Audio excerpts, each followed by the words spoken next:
Ici, en fait, on met au point les systèmes anti-patinage, enfin une partie des fonctions d'anti-patinage. Donc l'anti-patinage, ce sont l'ensemble des fonctions qui participent à l'optimisation de la motricité de nos voitures. Donc en l'occurrence ici, ce sont des pentes, pentes avec adhérence dissymétrique. Donc habituellement, un véhicule équipé sans anti-patinage va se retrouver, s'il veut démarrer dans ce genre de configuration, à reculer. Donc le principe de cette fonctionnalité, dans le cas présent, c'est de détecter donc, une adhérence dissymétrique et pour permettre donc, la motricité du véhicule, de générer un couple freineur sur la roue basse adhérence, de manière à ce que le véhicule puisse décoller avec la roue haute adhérence. La voiture ne doit pas reculer et surtout elle ne doit pas avoir un moment de lacet parasite. Donc on met au point le régulateur de manière à ce que ce décollage puisse se passer en toute quiétude et en tout confort. Ici, ce qu'on reproduit, en fait, c'est quelqu'un qui doit démarrer, par exemple, sortir de son parking ou monter dans une pente avec de la glace qui est que sur un seul des deux côtés. C'est typiquement ce qui arrive pour, par exemple, une route qui est verglacée et qui est ensoleillée que sur une moitié, ou bien ce qu'on voit beaucoup aussi dans les pays nordiques, le fait qu'au centre de la route, les voitures allées et les voitures retour roulent. Ce qui permet une bande centrale avec de l'asphalte, alors que sur les bords, il y a encore de la glace ou de la neige. Nous allons effectuer un freinage sur une piste artificielle qui simule la présence d'asphalte sur la gauche et de glace sur la partie droite. Ce freinage devrait déstabiliser le véhicule, mais grâce au système ABS, nous allons restabiliser le véhicule.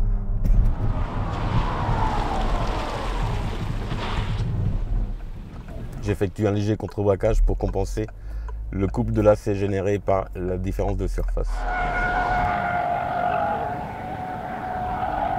Donc en fait ces systèmes ne sont pas des systèmes qu'on récupère sur l'étagère et qu'on jette dans une voiture, ça nécessite une adaptation, une mise au point en fonction de tout un ensemble de paramètres qui caractérisent le véhicule, donc les pneus, les freins, l'architecture du véhicule, ses masses, son empattement, etc. etc.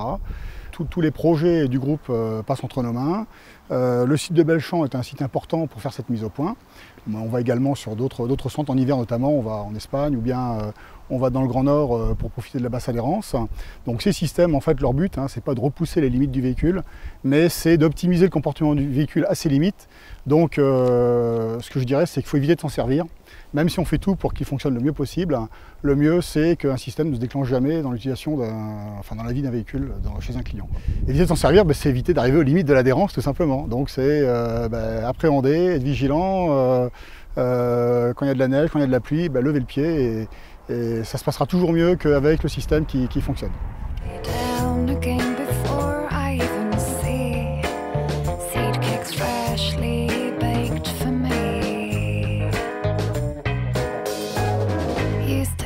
And I'm thinking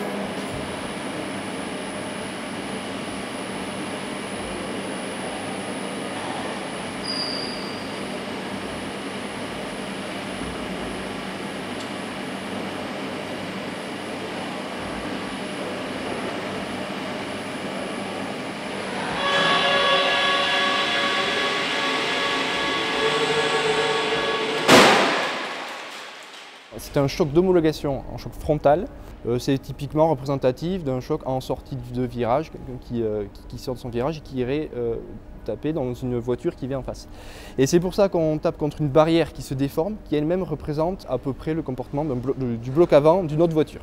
On constate tout de suite qu'on a préservé la cellule de l'habitacle, c'est-à-dire l'espace réservé pour les occupants. Pour y parvenir, on s'appuie sur deux principes. Le premier, c'est qu'on optimise l'absorption d'énergie dans le bloc avant en optimisant la compression. Donc chaque élément du bloc avant a un comportement prédéterminé. Certains doivent s'empiler, certains doivent casser, d'autres doivent se déformer pour absorber de l'énergie. Donc tout ça, c'est prévu à l'avance. Par exemple, la roue reste dans l'axe et vient appuyer sur le longeron. Le deuxième principe, c'est qu'on doit dimensionner des voies d'effort pour que cette cellule soit préservée. Sur ce véhicule, les voies d'effort qui ont été retenues, c'est le haut de la porte, ici, qui s'appuie sur ce qu'on appelle le pied milieu, et le longeron au bas de la voiture. Donc ce sont les deux voies d'effort principales qui, une fois qu'on a absorbé l'énergie dans le bloc avant, nous permettent de préserver cette cellule. Ça nous permet Ensuite, également, d'avoir une ouverture de porte pour les passagers, pour les occupants, soit pour qu'ils sortent eux-mêmes si ils sont encore conscients, ou pour l'accès pour les pompiers pour pouvoir extraire les occupants le plus facilement possible. Donc sur ce type de choc, nous avons des passagers qui vont s'en sortir avec des petites blessures, sans aucune blessure grave. Chaque élément de l'habitacle va participer à la protection des occupants. En premier lieu, les sièges qui vont se déformer le minimum possible et résister à la traction des ceintures.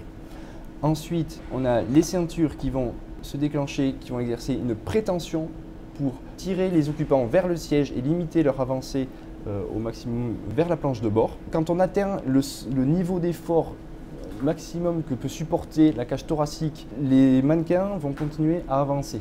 Et c'est les airbags qui, dans un second temps, vont prendre le relais pour les accueillir au mieux et éviter qu'ils ne touchent la planche de bord et le volant.